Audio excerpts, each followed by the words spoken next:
20%는 너무 많다. 10%로 낮춰달라. 지난해 말 인도네시아가 정부의 분담금을 낮춰달라고 요구한 사실이 최근 알려졌습니다. 아시다시피 인도네시아는 올해까지 6,440억 원이 미납되었습니다. 현재 인도네시아는 경제난을 호소하며 분담금을 10%로 낮춰달라고 요구한 것으로 알려졌는데, 만약 분담금을 줄이는 게 어려울 경우 KFX 현지 생산시설 건설과 50억 달러어치의 차관을 정부에 지원해달라고 요청했다고 했습니다. 이에 우리 군은 아직 기존 계약에서 달라진 점은 없다며 분담금 문제는 계속 논의 중이라고 말했습니다. 많은 이들은 인도네시아가 경제난보다 KFX 사업에서 자신들이 체결한 조건이 불리하다며 뒤늦게 한국에 유리하게 협상을 바꾸려고 하는 것으로 보고 있습니다. 우리 정부는 계속 인도네시아가 분담금을 내지 않고, 만약 인도네시아가 요구한 대로 분담금 지분을 낮추면 정부와 국내 업체 분담금을 뺀 수천억 원을 다른 방식으로 메워야 할 상황입니다. 이에 네티즌들은 인도네시아를 빼고 독자 개발로 가자는 의견이 많았는데, 최근 새로운 의견이 등장해서 주목을 받고 있습니다. 인도네시아를 내쫓고 이스라엘과 손을 잡고 가자는 주장입니다. 이스라엘은 기술력이 좋고 자본도 풍부하기 때문에 합작을 하면 윈윈 전략이 될 것이란 것이었습니다. 실제로 KFX에서 A사 레이더를 만들 때 이스라엘과 협력해 큰 성과를 낸 바 있습니다.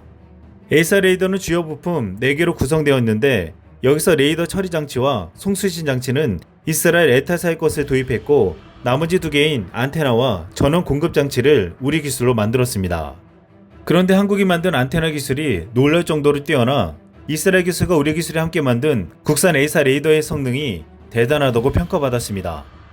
이스라엘산 A사 레이더에 비해 크기, 기능은 물론 전력 소모, 발열 문제 면에서 월등하다는 것입니다. 이 때문에 이스라엘 업체는 국산 A사 레이더에 자사 소프트웨어를 탑재해 글로벌 시장에 판매하자는 제안까지 했습니다. 하지만 우리는 우리 기술로 소프트웨어를 만들어서 수출할 것이라고 했습니다. 이렇게 한국과 이스라엘은 기술적인 파트너로 새로운 개발을 해낸 경험이 있습니다. 이 때문에 KFX에서도 이스라엘과 손을 잡으면 함께 기술 개발과 업그레이드를 하고 생산 및 판매는 한국이 맡는다고 했습니다. 그렇게 되면 한국은 산업을 보호하고 이스라엘은 자국 기술 부분에 수익을 올릴 수 있기 때문에 아주 좋은 모델이 될 것이라고 했습니다. 또한 각종 미사일과 폭탄 등 무기와 관련된 제휴에도 최고의 파트너가 될 것으로 보았습니다. 이것이 우리 입장에서는 기술과 자본도 없고 기본적인 신뢰조차 지키지 않는 인도네시아보다 훨씬 더 좋은 선택이라는 것이었습니다.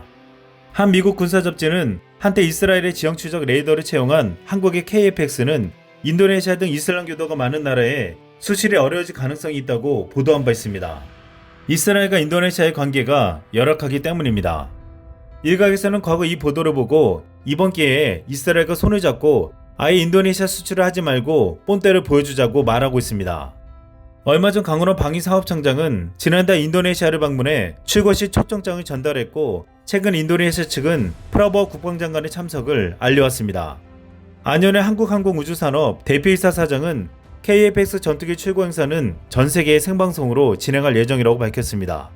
당초 출고식에 참석하지 않을 것이라고 했던 프라보워 국방장관이 참석해 분위기가 달라지는 게 아니냐고 보는 시각도 있지만, 인도네시아는 끝까지 자신들의 주장에서 물러서지 않을 것이라고 보는 시각도 많습니다. 게다가 지금 조코이 대통령의 임기가 끝나면 2024년에 대통령 선거를 하는데 프라보워는 지지율이 당연 1위입니다. 지난해 대통령 선거에서도 조코에 이어 프라보워는 무려 44%나 득표하며 아깝게 떨어진 적이 있습니다. 현재 예상 후보랑 25%나 차이가 나면서 차기 대통령은 프라보워라는 말이 벌써부터 나오고 있습니다. 그런데 프라보워는 분담금을 안 주려는 장본인이기 때문에 앞으로 인도네시아는 더욱 다루기가 힘들 것이란 것입니다. 네티즌들은 프라보워가 독재자 기질이 있다고 지적하며 친중적인 성향이 있다고 말하기도 했습니다. 또 다른 네티즌은 프라보워가 대통령이 되고 나서 한국 관련 모든 교류를 다 끊어버리려고 하는 건 아닐지 우려된다고 하며, 지금 국방 분야에서 한국을 고깝게 보지 않는데 민간 교류도 끊어질 수 있다고 우려했습니다. 하지만 이에 반대로 생각하는 이들도 있었습니다. 지금은 정치적 정적인 조코이 대통령의 친한 정책을 일방적으로 반대질하며 반환으로 보이나, 대통령이 당선되면 많은 무기 체제를 한국산으로 할 수도 있다는 것입니다. 어찌됐든 이번 KFX 출고식 이후 인도네시아는 예정대로 분담금을 내지 않으면 우리 정부의 인대력도 한계에 달할 것이란 전망입니다. 이번 KFX가 미국이 기술 이전을 해주지 않고 한국이 해낼 수 없을 거란 장담에도 이를 뚫고 빠른 시간 내에 만들어낸 데는 중요한 이유가 있었습니다. 바로 국산화 65%라는 수치에 숨겨있는 효율성입니다. 처음부터 한국은 100%를 노리지 않았습니다. 한국은 이지스 구축함부터 각종 미사일과 자주포까지 한국 무기 기술은 세계적으로 유례를 찾아보기 어려울 정도로 빠른 속도로 성장했습니다. 한국이 이렇게 속도를 낼 수 있는 데는 경제성이 높지 않은 부분은 외국의 기술을 도입하거나 부품을 구입해왔기 때문입니다. 먼저 외국 기술을 도입하고 나서 끝나는 것이 아니라 도입 후 국산화를 위해서 꾸준히 개발해 국산화하는 방식입니다. 전문가들은 이 방식은 일본과 완벽하게 비교된다고 말했습니다. 한국이 전 세계 무기를 파는 동안 일본이 경쟁력 있는 무기를 만들지 못하는 이유는 국산화에 대한 집착 때문이라고 지적되었습니다. 또한 일본의 내수 위주의 방위산업 구조, 기업의 낮은 방산 전업도, 국제적 고립은 세계적인 무기를 만드는데 장애가 된 것입니다. 우리가 개발했다고 알려진 경공격기 FA-50은 부품 중에 외국산이 많아 핵심 장비 수리는 외국 업체에 맡기는 사례가 많았습니다. 록히드 마틴과 공동 개발한 초음속 고동훈련기 T-50을 개조한 것으로 완벽한 국산화로 부르기 어려운 수준이었습니다. 하지만 핵심 부품을 교체하기 위해 우리 시설에 항공기 장비를 완전 분해해 수리 복구하는 핵심 부품 창정비 사업을 도입한 지 4년 뒤에 완료했습니다. 또한 최초 록히드 마틴으로부터 협력을 받은 부분들이 점차적으로 독자 기술로 대체되어 가고 있습니다. 이 전력은 이번 KFX에서도 제대로 드러나고 있습니다. KFX의 국산화율이 65%니까 100%가 아니면 차라리 수입하는 게 낫지 않냐고 비난하는 이들이 있었습니다. 하지만 전문가들은 엔진, 착륙장치, 기총 등과 같이 아직은 기술이 부족하거나 경제성이 적어 개발을 제외한 것을 빼고 우리가 할 수 있는 거의 모든 것을 국산화한 것이라고 말했습니다.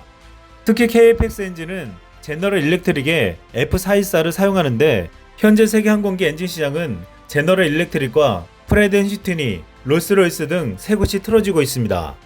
100년 이상의 긴 기간 동안 국가 차원에서 거액의 자본을 투입하고 연구해 기술 표준을 만든 곳들이어서 다른 나라들은 추월은커녕 추격조차 쉽지 않았습니다. 이 때문에 우리는 이 회사의 엔진을 먼저 들여오고 이를 토대로 놀라운 도약을 하고 있습니다. 현재 KFX 엔진의 부품 국산화율이 39%로 올라가며 앞으로 10년 안에 자체 개발을 예상하고 있습니다. 우리 기술진들은 올해부터 핵심 부품을 뜯어보고 조립하면서 기술을 익혀왔고 핵심 기술을 가르쳐주지 않자 내구도 시험에서는 직접 1000만 번씩 구부리고 흔들어 부러뜨리는 등 전투기 엔진 등 중요한 기술들을 밤낮 없이 40년 동안 연구하고 개발했습니다. 결국 먼저 선진 기술을 도입했지만 우리는 여기에 머무르지 않고 우리 기술을 만들어냈습니다. 그리고 KFX는 록히드 마틴도 부러워한 한국의 최첨단 자동 조립 시스템이 가동되었습니다. 22만 개의 부품이 들어가는데 우리는 대형 로봇 드릴링 시스템으로 획기적으로 시간을 줄이고 최종 조립 단계에서 동체 자동 체계 시스템을 사용해 사람이 작업하는 것보다 정확하고 시간도 80%나 단축시켰습니다. 이제 이 시스템을 사용하면 1000대도 뚝딱 만들 수 있다고 말하고 있습니다. 한국은 그동안 반도체, 가전, 자동차 등에서도 처음에는 외국의 기술을 배우고 익히며 도입하기도 했지만 순식간에 우리 기술로 더 대단한 제품을 만들어냈습니다. 이번 KFX에서도 한국은 선진 기술을 도입해 더 대단한 작품을 만들어낼 준비를 하고 있습니다. 이상 쓸모하겠습니다.